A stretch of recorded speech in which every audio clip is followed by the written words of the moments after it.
Estamos de volta.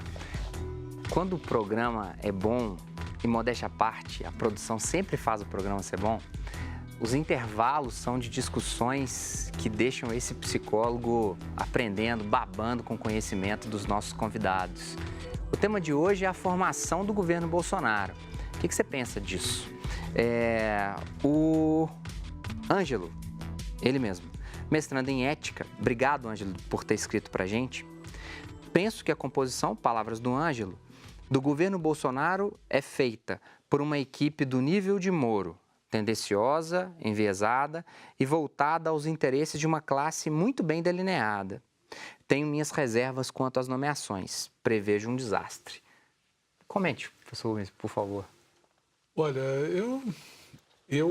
a gente estava comentando aqui que é difícil que ele tenha a capacidade de articular os diferentes interesses do governo dele. Eu falar aqui como professor, eu prevejo um desastre, eu não posso realmente prever isso, mas eu vejo essa dificuldade clara. Na minha opinião, em relação a essa composição do governo Bolsonaro, eu vejo uma espécie de americanismo em três áreas fortes do governo. A primeira é essa superministério da economia do Paulo Guedes, um tipo de americanismo, um tipo de América, aquela América do Trump. Aquela América conservadora que está fazendo, inclusive, saindo de conservadora para autoritária. O superministério do Paulo Guedes é isso, é o ministério que vai tentar a privatização, vai tentar engatar o Brasil no sistema econômico internacional pelo engate financeiro. Por exemplo, a própria CNI, Confederação Nacional da Indústria, já protestou porque o Ministério da Indústria e Comércio vai ser absorvido pelo Ministério, por esse superministério da Fazenda, Planejamento e Indústria e Comércio. A CNI não, a indústria brasileira, mas o foco deles não é a economia da produção e do comércio. O outro foco de americanismo é esse do Moro. O Moro fala-se muito da relação do Moro com a Operação Mãos Limpas, e realmente, como eu disse aqui, ele escreveu um artigo. Todo, né? Ele cita. Mas a Operação Mãos Limpas foi um pouco mais completa. Agora, depois da Operação Mãos Limpas na Itália, deu o quê? Deu Berlusconi. Né? Porque não fizeram o arranjo, a arquitetura institucional correta para que a relação do grande poder político com o grande poder econômico não fosse promíscua. Então, a corrupção continua na Itália, temos aí o Berlusconi e pessoas e forças antissistêmicas também. Mas o Moro tem uma formação importante lá nos Estados Unidos, o uso da delação premiada, a tradição da plea bargaining nos Estados Unidos, o papel dos promotores, o papel do encarceramento em massa, uma visão negativa sobre os políticos, é uma espécie de americanismo. E para fechar esse americanismo da composição ministerial do governo Bolsonaro, o ministro das Relações Exteriores, que é um americanista ideológico. Sim. Eu já li um pouco sobre essa questão de relações exteriores. Alguns diplomatas falam de três grandes setores da política, tendências da política externa brasileira. O americanismo pragmático, que geralmente prevaleceu no Brasil, ou seja, o Brasil é o Ocidente, o país mais importante do Ocidente são os Estados Unidos. Nós temos que reconhecer a importância norte-americana, mas temos que tentar pragmaticamente algumas vantagens, alguns nichos de vantagem. O americanismo ideológico já houve no Brasil com o governo Dutra, houve no Brasil em 64 a 67. Em 67, o próprio governo militar deu uma virada e voltou ao chamado americanismo pragmático. E o globalismo que foi tentado agora no governo Lula, a Dilma deixou um pouco de lado. O americanismo do que esse ministro das Relações Exteriores, eu esqueci o nome. Um diplomata de carreira. Um diplomata de carreira.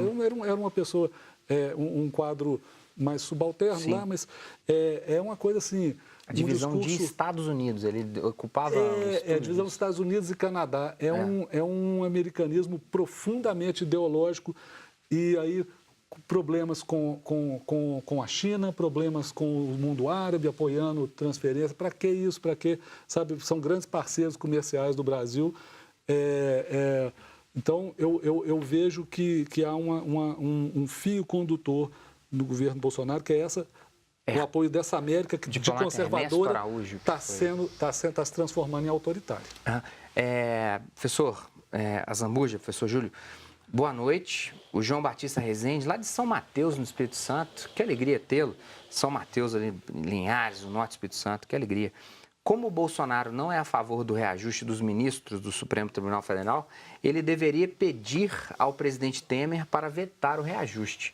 Bolsonaro e Temer estão alinhados a esse ponto? Não, eu acho que tem uma questão assim objetiva, clara, que é, de um lado eu tenho um presidente final de mandato, né, que está se preocupando com o seu futuro pessoal, né, especialmente como possível investigado, né, da Lava Jato. Do outro lado, um presidente começando. A questão do aumento dos ministros é algo muito frequente na política do que se chama de última jogada, né?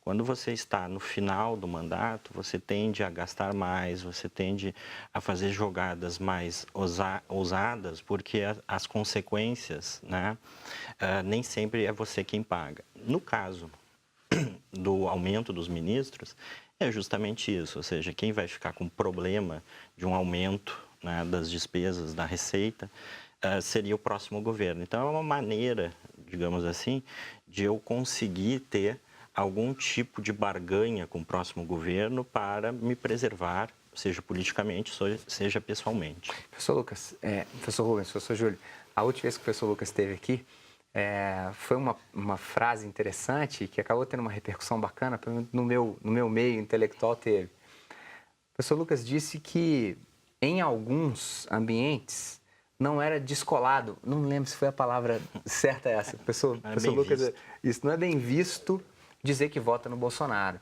Professor Lucas, o que foi o desdobramento dessa opinião agora? Eu acho que foi justamente, o paralelo que a gente pode fazer com o Trump é um pouco isso, ou seja, eu tenho uma insatisfação, né, com a classe política regular e com o discurso regular, né?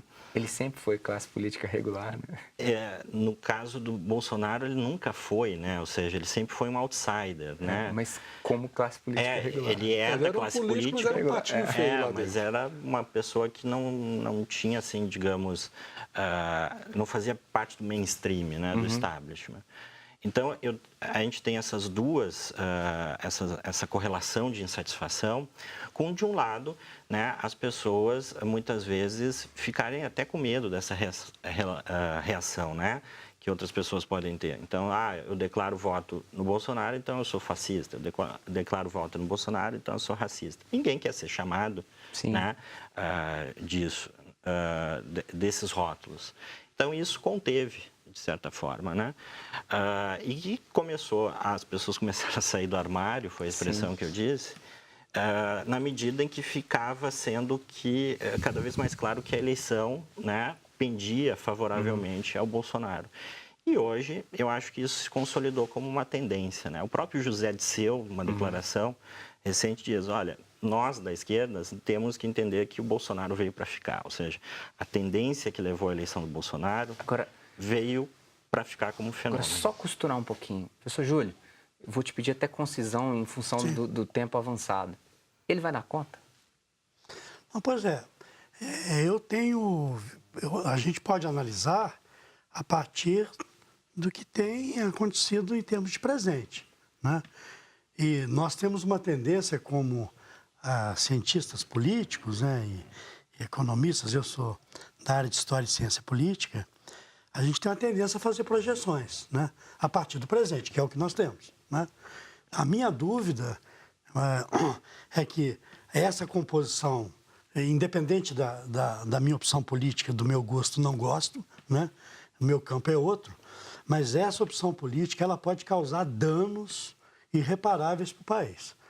Do ponto de vista da inserção internacional, essa aproximação desmedida em relação aos Estados Unidos, um discurso completamente... O Celso Amorim chamou o discurso do futuro ministro da Idade Média.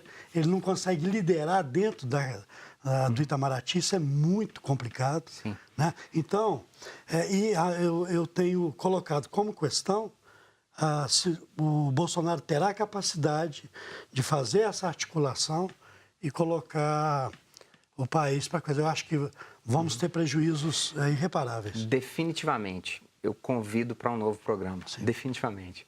Por hoje é só. e rapidinho, mas na semana que vem a gente volta com outro tema de interesse público. Obrigado pela sua companhia, um grande abraço e até a próxima quarta-feira. Tchau!